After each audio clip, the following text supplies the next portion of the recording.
జనరల్‌గా ఎవరి అవసరాలు వాళ్ళకుంటాయి. సొంత అవసరం కోసం వేరే ఉద్యోగం చూసుకుంటున్నప్పుడు ఆయనకు ప్రైవేట్‌లో పెద్ద పెద్ద జీతం వచ్చే ఉద్యోగం వచ్చింది కాబట్టి ఆయన వాలంటీర్ పెట్టుకున్నాడు. దానికి దీనికి ముడిపెట్టే కార్యక్రమం చేసి ఇయాల కేటీఆర్ మాట్లాడుతూ రకరకాల మాటలు మాట్లాడుతా ఉన్నాడు. ఇదసలు లిక్కర్ గురించి. అసలు దానికి సంబంధించి సంవత్సరానికి 40,00,00,000 కోట్ల కాంట్రాక్ట్ అది. అసలు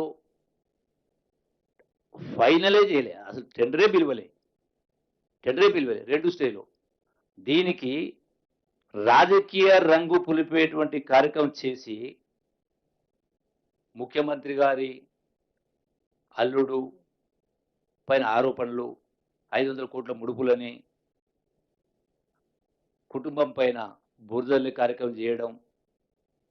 అట్లాగే మా పిల్లగాని పైన నా కొడుకు కూడా ఏదో కాంట్రాక్ట్ కోసం అని చెప్పని, కొద్దిగన్నా బుద్ధి, మతి, శుద్ధి ఉందా?